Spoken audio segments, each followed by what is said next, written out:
వసుధ season 2 5వ భాగం. నిషి అల్లరితో అలా ఆ రోజు గడిచిపోయింది. మరుసటి రోజు ఉదయం వసుధ కిందకి వచ్చేటప్పటికి ఇంట్లోని పెద్దవాళ్ళంతా కూడా లేచి రెడీ అయ్యి వసు నందులు వస్తే టిఫిన్ చేద్దామని వీళ్ళ కోసం ఎదురు చూస్తూ హాల్లోని సోఫాలో కూర్చుని ఏవో పిచ్చాపాటి కబుర్లు చెప్పుకోవటం మొదలుపెట్టారు.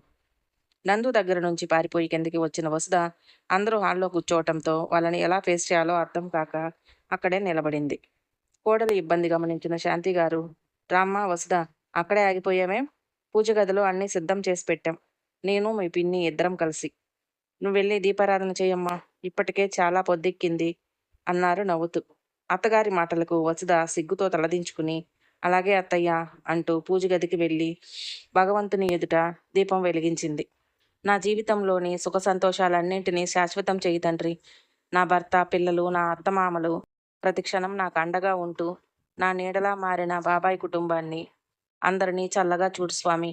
ఎవరికి ఎలాంటి ఆపదలు కలగకుండా అనుక్షణం అందరి వెన్నంటే ఉంటూ మమ్మల్ని చల్లగా కాపాడు తండ్రి అంటూ భగవంతుడిని వేడుకుని జాను తెచ్చిన నైవేద్యం భగవంతుడికి సమర్పించి హారతి ఇచ్చింది వసుధ. భగవంతుడికి హారతి ఇవ్వటం పూర్తయిన తర్వాత హాల్లో ఉన్న పిల్ల పెద్ద అందరికీ హారతి అందించింది. కళ్ళకద్దుకోమని చెప్పింది. పూజ పూర్తయ్యేలోపు వసుధలో ఉన్న ఇబ్బంది కాస్త పోయి అందరితో కలవిడిగా మాట్లాడుతూ కిచెన్లో ముందుగానే వండిపెట్టిన వంటలన్నీ కూడా డైనింగ్ టేబుల్ మీదకి చేర్చే పనిలో పడింది. వసుధ పూజ పూర్తయి టిఫిన్ ఐటమ్స్ అన్నీ డైనింగ్ టేబుల్ మీదకి జాను శుక్రలతో పాటు పెట్టడంతో బిజీ అయింది. వసుధ వెళ్ళగానే రెడీ అయిన నందు కాసేపు తన ఆఫీస్కి సంబంధించిన ఫైల్స్ అన్నీ సర్ది పెట్టుకుని కిందికి వచ్చాడు. గదిలో నుండి కిందికి వచ్చిన కొడుకును చూసిన శాంతి గారు, నాన్న నందు, పూజ గదిలోకి వెళ్ళి దేవుడికి నమస్కరించుకుని రా నాన్న అంటూ నందుని పూజ గదికి పంపించారు. తల్లి మాటలతో నందు పూజ గదిలోకి వెళ్ళి భగవంతుడి ఎదుట ఏదో చేతులు జోడించి మనసారా ఆయన్ని స్మరించి నా ముగ్గురు బిడ్డలకి ఎలాంటి కష్టం రాకుండా చూడు తండ్రి అంటూ నిర్మలమైన మనస్సుతో భగవంతుడిని వేడుకుని తిరిగి హాల్లోకి వచ్చాడు.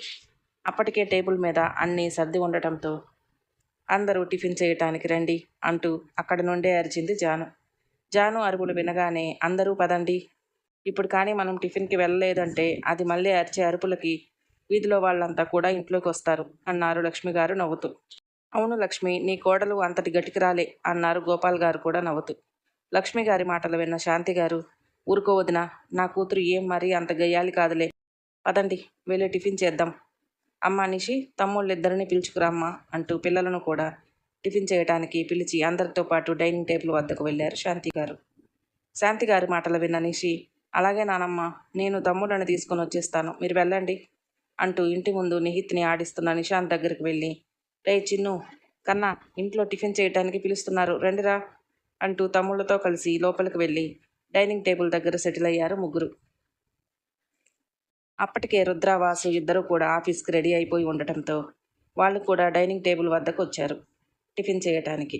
అందరూ కూర్చున్న తర్వాత నందు కూడా వెళ్ళి చైర్లో కూర్చుంటే జాను, శిఖర, వసుధ అందరికీ టిఫిన్ వడ్డించే పనిలో పడ్డారు. వసుధ అందరి ప్లేట్లలో ఇడ్లీ వడ్డిస్తుంటే ఇడ్లీలను చూసిన నిషి ఏడుపు ముఖంతో, అమ్మ ఇడ్లీనా అంటూ మొహం చిట్లించుకుని ఇడ్లీని వికారంగా చూసింది. ఇడ్లీ అయితే ఏంటంట, నువ్వు పిచ్చి పిచ్చి వేషాలు వేస్తే నీ కాళ్ళు విరగొడతా, ఇడ్లీ ఆరోగ్యానికి చాలా మంచిది, నోరు మూసుకుని తిను అంటూ నిషిని అరిచింది వసుధ. వసుధ నిషిని అరవటంతో, ఏ వసు, ఎందుకు అలా అరుస్తావు? తినను అంటున్నప్పుడు వదిలేయొచ్చు కదా, వేరే ఇంకేదైనా టిఫిన్ పెట్టడానికి ఏంటి ప్రాబ్లం అన్నాడు నందు. నందు, నువ్వు నోరు మూసుకుని సైలెంట్గా నీ ప్లేట్లో పెట్టింది తిను, దాని గురించి నీకు తెలియదు. అది ఎలా అంటే అలా మనం ఆడామంటే అసలు ఫుడ్ తినకుండా స్కిప్ చేస్తుంది, కాబట్టి నువ్వు సైలెంట్ అయిపో ఈ విషయంలో అంటూ చూపుడు వేలు చూపించి నందుని బెదిరించింది వసుధ. నందు అమ్మా నాన్నల ముందే నందును బెదిరిస్తున్న వసుధని చూసిన జాను తల బాదుకుంటూ, దీనికి ఈ మధ్య మైండ్ సరిగా పనిచేయటం లేదు, చుట్టూ ఎవరున్నారో చూసుకోకుండా ఇష్టం వచ్చినట్లు వాగిస్తుంది, ఇప్పుడు దీన్ని కానీ ఆపకపోతే నందు భయాన్ని ఏకంగా బూతులు తిట్టేలా ఉంది అనుకుని వసుధ పక్కకు వెళ్ళి మెల్లిగా ఆమె చేతి మీద గోటితో గీసింది జాను. జాను గోళ్లతో గీసిన వెంటనే ఏంటి అంటూ జాను కేసి చూసింది వసుధ. చుట్టూ చూడు, నందు వాళ్ళ అమ్మా నాన్నగారు ఉన్నారు అంటూ కళ్ళతోనే సైగ చేసింది జాను. జాను సైగని అర్థం చేసుకున్న వసుధ తను ఏం చేసిందో అర్థమయ్యి చేతిలో ఉన్న హాట్ ప్యాక్ని మొహానికి అడ్డంగా పెట్టుకుని వంటగదిలోకి పారిపోయింది. వసుధ పరిగెత్తడం చూసి ఇంట్లో వాళ్ళంతా గొల్లున నవ్వారు. రేయ్, ఇంతకాలానికి నిన్ను బెదిరించి కంట్రోల్ చేయటానికి నా కోడలు వచ్చేసింది. ఇప్పుడు నాకు చాలా సంతోషంగా ఉంది. ఏం మాట్లాడినా సరే ఏదో ఒక విధంగా మా నోరును మూయించేవాడివి. ఇప్పుడు కోడలికి సమాధానం చెప్పరా అంటూ నవ్వుతున్నారు సీతారాం గారు. సీతారాం గారి మాటలు విని ఇంట్లో వాళ్ళంతా కూడా అంతే అంతే, ఎంత వాడైనా సరే పెళ్ళాం ముందు పిల్లవ్వాల్సిందే అని నవ్వుతూ కబుర్లు చెప్పుకుంటూ టిఫిన్ చేయటం పూర్తి చేశారు. నందు ఎవరూ చూడకుండా నిషి ప్లేట్లో నుంచి ఇడ్లీలను తీసేసి అతని ప్లేట్లో ఉన్న వడలని నిషి ప్లేట్లో పెట్టాడు. నందు చేసిన పనికి నిషి హ్యాపీ స్మైల్ ఇచ్చి ఎవరైనా చూస్తే ఎక్కడ తన ప్లేట్లోని వడలు లాగేసి ఇడ్లీ వేస్తారేమో అనే భయంతో గబగబా వడలని తినేసి కూర్చుంది. అందరూ టిఫిన్ చేయటం పూర్తయిన తర్వాత కూడా వసుధ వంటగదిలో నుండి బయటకు రాకపోవడంతో, అమ్మా వసుధ, ఇంకా ఎంతసేపు నా వంటగదిలో దాక్కుంటావు? మేమేమీ అనుకోవడం లేదులే, కానీ అందరికీ కాఫీలు తీసుకురమ్మా అన్నారు శాంతిగారు నవ్వుతూ. అత్తగారి మాటలు విన్న వసుధ నవ్వుకుంటూ, నాకు ఈ మధ్య బాగా నోరు ఎక్కువైపోయింది, కంట్రోల్లో పెట్టుకోవాలని తనని తనే తిట్టుకుంది. కాఫీ కలుపుకుని తీసుకెళ్ళి అందరికీ కాఫీ కప్పులు అందించింది. మేం కాఫీ తాగే లోపల మీ ముగ్గురు కూడా కూర్చుని టిఫిన్ చేయండి, చల్లారిపోతుంది అన్నారు శాంతిగారు. అలాగే అత్తయ్య, మేము తినేస్తాం, కానీ మీరు కాఫీ తాగండి అంటూ అందరికీ కాఫీ కప్పులు అందించి టిఫిన్ చేయటానికి కూర్చున్నారు ముగ్గురు కలిసి. వీళ్ళ ముగ్గురు కూడా టిఫిన్ చేయటం పూర్తయ్యేసరికి అందరూ కాఫీలు తాగటం పూర్తి చేశారు. సరేరా బావా, ఇంకా ఆఫీస్కి వెళ్దాం పద. ముందుగా నీ ఆఫీసు నీకు హ్యాండ్ ఓవర్ చేసి నేను అన్నయ్య ఆఫీస్కి వెళ్ళిపోతాం అన్నాడు రుద్ర. టిఫిన్ తిని కాఫీ తాగటం పూర్తి చేసుకున్న నందు, సరేరా, నా గదిలో ఫైల్స్ ఉన్నాయి, వెళ్ళి తీసుకొస్తాను అంటూ రుద్రని వెయిట్ చేయమని చెప్పి బెడ్రూమ్లోకి వెళ్ళాడు. తిరిగి ఫైల్స్ తీసుకొచ్చిన నందు ఆఫీస్కి వెళ్ళగానే వదినాలిద్దరితో కలిసి వసుధ ఇల్లంతా శుభ్రం చేసి అందరూ తిని పడేసిన గిన్నెలన్నీ క్లీన్ చేసింది. ఆ పనులన్నీ పూర్తయిన వెంటనే వంట పని చూసుకుందాం అంటూ ఫ్రిడ్జ్ నుండి కూరగాయలు తీసుకుని అవి తరగడానికి డైనింగ్ టేబుల్ వద్ద కూర్చుంది వసుధ. వసుధ కూరలు తరగటం గమనించిన లక్ష్మి గారు వసుధ దగ్గరకు వెళ్ళి, చూడమ్మా వసుధ, మీ అత్త మామలకి పిల్లలకి మటుకే వంట చెయ్యి, మేము ఇంటికి వెళ్తున్నామమ్మా. నిన్న ఉదయం వచ్చి ఇక్కడే ఉండిపోయాం, మళ్ళీ ఇంటికి వెళ్ళనే లేదు. గృహప్రవేశం హడావిడిలో ఇంట్లో ఎక్కడివక్కడే వదిలేసి వచ్చాం. ఇంటికి వెళ్ళి అవన్నీ శుభ్రం చేసుకుని వంట పని చూసుకుంటాం, నువ్వు అనవసరంగా శ్రమ పడకు అంటూ వసుధ చేతిలోని కూరలు తీసుకుని పక్కన పెట్టేశారు. లక్ష్మి గారి మాటలు విన్న వసుధ నవ్వుతూ, మరేం పర్వాలేదులే పిన్ని, ఇది మీ అల్లుడి ఇల్లేగా, ఎన్ని రోజులు ఉంటే మాత్రం ఏమవుతుంది, అయినా మీ ఇల్లు ఏమైనా 10 కిలోమీటర్ల దూరంలో ఉందా ఏంటి? ఇంటి పక్కనే కదా, వదిలేసి వచ్చామని తెగ బాధపడిపోతున్నావు. భోజనం అయిన తర్వాత తీరిగ్గా ఇంటికి వెళ్ళి పనులన్నీ చేసుకోవచ్చు. ఇప్పటికే వదిన వాళ్ళు ఉదయం నుండి ఇక్కడ ఈ పని ఆ పని చేస్తూనే ఉన్నారు. పాపం మళ్ళీ ఇప్పుడు ఇంటికి వెళ్ళి అవన్నీ సర్ది వంట చేయటం అంటే వాళ్ళకు కూడా ఇబ్బందే కదా పిన్ని. ఇప్పుడు ఇక్కడ వంట చేసేస్తాను, తిన్న తర్వాత ఓ గంట పాటు రెస్ట్ తీసుకుని ఆ తర్వాత ఇంటికి వెళ్ళి అన్నీ సర్దుకోవచ్చు. అవసరమైతే నేను కూడా మీతో పాటు వచ్చి మీకు సహాయం చేస్తాను అంటూ కూరగాయలు తరగటం మొదలుపెట్టింది వసుధ. కూతురి మాటలు విన్న లక్ష్మి గారు, మొండిదానివి వసు, నువ్వు ఏది చెప్తే అలా మేము వినాలి తప్ప మా మాట మాత్రం నువ్వు ఏనాడు వినిపించుకున్నావని. కానివ్వు, ఆ చిక్కుడుగాయలు ఇలా ఇవ్వు, నేను ఒలుస్తాను అంటూ పక్కనే ఉన్న చిక్కుడుగాయలు తీసుకుని వాటిని వలవటం మొదలుపెట్టారు లక్ష్మి గారు. లక్ష్మి గారితో వసుధ మాట్లాడిన మాటలు విన్న శాంతి గారు, నిజంగా నా కోడలు మనసు బంగారం. ఇవాళ రేపు అందరూ కూడా ఇంట్లో ఉన్న అందరినీ ఎప్పుడెప్పుడు బయటికి తరిమేసి నేను నా మొగుడు పిల్లలు ఉందామా అని ఆలోచిస్తున్న రోజులివి. అలాంటిది తన వాళ్ళందరినీ కావాలి అనుకునే మనస్తత్వం ఎందరికి ఉంటుంది? నిజంగా వసుధ మా ఇంటికి కోడలిగా రావటం ఏ జన్మలోనో మేము చేసుకున్న పుణ్యం అని కోడలు మంచితనానికి మనసులోనే మురుసుకుంటూ, నేను కూడా మీకు సహాయం చేస్తాను అంటూ వసుధకి మరో పక్కన కూర్చున్నారు శాంతి గారు. అయ్యో పర్లేదు అత్తయ్య గారు, నేను చేసుకుంటాను, మీరు వెళ్ళి రెస్ట్ తీసుకోండి. ఉదయం లేచినప్పటి నుంచి పనులన్నీ మీరే చేస్తున్నారు కదా, కాస్త వెళ్ళి నడుమోల్చండి. వంట పని అయిన తర్వాత నేను మిమ్మల్ని పిలుస్తాను అంది వసుధ చిరునవ్వుతూ.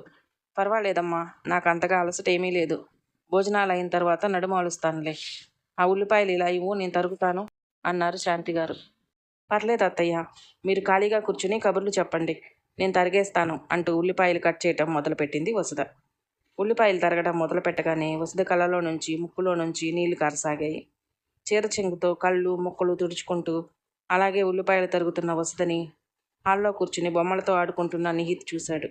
ఏడుస్తున్న తల్లిని చూసిన నిహిత్ బొమ్మలన్నీ ఒక పక్కన పడేసి పరుగున తల్లి వద్దకు చేరుకుని వాడి చేతులతో కన్నీళ్లు తుడుస్తూ, ఎందుకు ఏడుస్తున్నావమ్మా, ఏమైంది అంటూ కంగారుగా అడిగాడు. ఏం లేదు నాన్న, ఉల్లిపాయలు తరుగుతున్నాను కదా, కళ్ళలో నుండి నీళ్ళొస్తున్నాయి. అంతే, నేనేం ఏడవటం లేదు అంటూ నవ్వుతూ వాడికి సమాధానం చెప్పింది వసుధ. తల్లి సమాధానం విన్న నిహిత్, వద్దు, నువ్వు ఉల్లిపాయలు తరగొద్దు, తీసేయి అంటూ ఉల్లిపాయలు పక్కకు తోసేశాడు నిహిత్. నిహిత్ చేసిన పనికి వసుధ కాస్త కోపంగా, నిహి, ఏం చేస్తున్నావు నువ్వు అంటూ గట్టిగా అరిచింది. వసుధ అరవగానే నిహిత్ అమాయకమైన మొహంలో బిక్కుబిక్కుమంటూ తల్లిని చూస్తూ నిలబడ్డాడు. మనవడి మొహం చూసిన శాంతిగారు వాడిని దగ్గరకు తీసుకుని, ఎందుకు వసు అలా అరుస్తున్నావు? చిన్నపిల్లాడు గదా, ఏదో తెలియక చేశాడు అంటూ సున్నితంగా కోడలని మందలిస్తూ మనవడిని దగ్గరకు తీసుకున్నారు. అత్తగారి మాటలు విన్న వసుధ, ఏంటత్తయ్యా చిన్నపిల్లాడు అంటున్నారు? చూడండి ఎలా చేశాడు. అసలు వీడు ఎందుకు ఇలా చేస్తున్నాడో నాకు అర్థం కావటం లేదు అంటూ టేబుల్ మీద పడిన ఉల్లిపాయ ముక్కలు అన్నీ తీసి ప్లేట్లో వేసింది వసుధ. ఏ నాన్న, ఎందుకు అలా తోసేసావు ప్లేట్ని అని మనవణ్ణి బుజ్జగిస్తూ అడిగారు శాంతిగారు. ఆ ఉల్లిపాయలు కట్ చేయటం వల్లనే కదా అమ్మ కళ్ళలో నుండి నీళ్ళు వస్తున్నాయి. అమ్మ ఏడిస్తే నాకు ఇష్టం ఉండదు నాని, అందుకే ఉల్లిపాయల్ని తోసేశాను అన్నాడు వాడు బాధగా.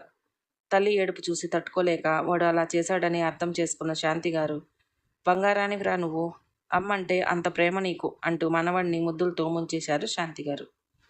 వాడి మాటలు విన్న వసుధ వాడిని అనవసరంగా కోపడ్డానే అని మనసులోనే అనుకుని, ఇప్పుడు వాడిని దగ్గరకు తీసి బుజ్జగిస్తే మళ్ళీ మళ్ళీ ఇలాగే ప్రవర్తిస్తాడు అనే ఉద్దేశంతో ఉల్లిపాయలు కట్ చేస్తే కళ్ళ నుండి నీళ్లు వస్తాయి.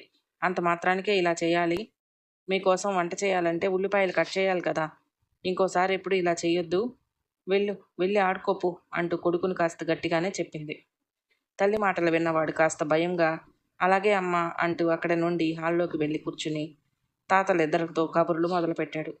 వాళ్ళతో కబుర్లు అయితే చెప్తున్నాడు కానీ దిగులుగానే ఉన్నాడు నిహిత్. నిహిత్ని అక్కడి నుంచి పంపేసిన వసుధ తిరిగి కూరగాయలు వంటగదిలోకి తీసుకువెళ్ళి వంట పని పూర్తి చేసి వంటలన్నీ డైనింగ్ టేబుల్ మీద సర్దింది. శిఖర, జానులు ఇద్దరూ వసుధకు సహాయం చేశారు.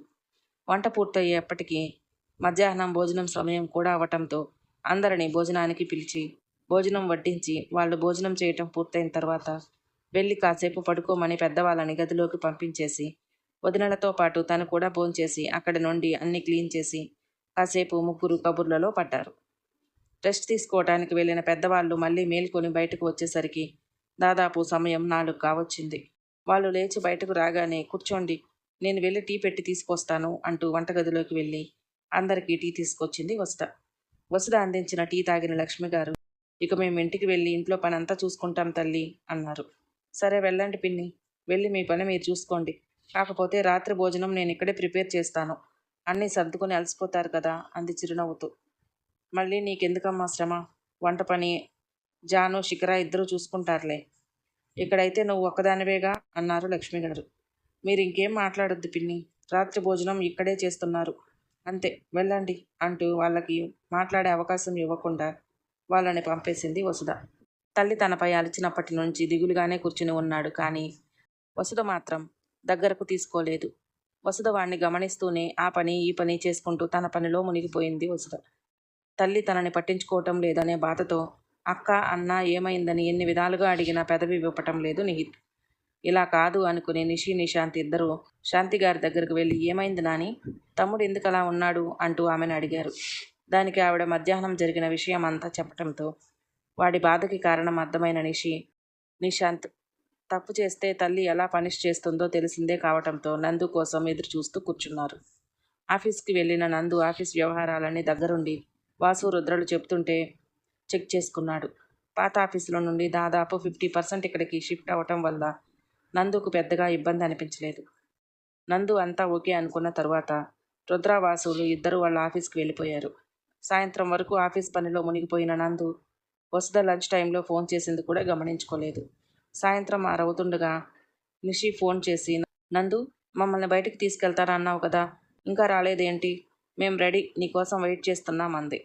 నిషి ఫోన్ కాల్తో ఈ లోకంలోకి వచ్చిన నందు, అయ్యో సారీ బంగారం, చాలా లేట్ అయిపోయింది కదా, పని ఎక్కువగా ఉందమ్మా, వచ్చేస్తున్నాను, ఒక 5 మినిట్స్ అంటూ ఫోన్ కట్ చేసి ఆ రోజుకి వర్క్ కట్టిపెట్టి ఇంటికి బయలుదేరాడు. ఆఫీస్ నుండి అరగంటలో ఇంటికి చేరుకున్న నందుకి హాల్లో దిగులుగా కూర్చుని కనిపించాడు నిహిత్. వాడిని గమనించిన నందు చేతిలోని బ్యాగ్ పక్కనే ఉన్న టేబుల్ పైన పడేసి, మా బుడ్డి కన్నయ్యకి ఏమైంది అంటూ వాడి ముందు మోకాళ్ళపై కూర్చున్నాడు. అప్పటి వరకు తనలో దాచుకున్న బాధని తండ్రిని చూసిన వెంటనే బయటకు వెళ్ళగక్కుతూ, నాన్న అంటూ నందు మెడ చుట్టూ చేతులు వేసి గుక్కపట్టి ఏడ్చాడు నిహిత్. ఇప్పుడు నందు రియాక్షన్ ఎలా ఉంటుంది? అసలే పిల్లలంటే ప్రాణం పెడతాడు. వసుధ కన్నా కూడా పిల్లలంటే ఎక్కువ ఇష్టం. మరి అలాంటిది వసుధ నిహిత్ ఏడుపుకి కారణమైందని తెలిస్తే వసుధను ఏం చేయబోతున్నాడు? వసుధ నందుల మధ్య మనస్పర్ధలు రాబోతున్నాయా? మరో భాగంలో తెలుసుకుందాం. మన వీడియోలు మీకు నచ్చినట్లయితే ప్లీజ్ లైక్ చేయండి, షేర్ చేయండి, సబ్స్క్రైబ్ చేసుకోవటం మాత్రం మర్చిపోకండి. Thank you.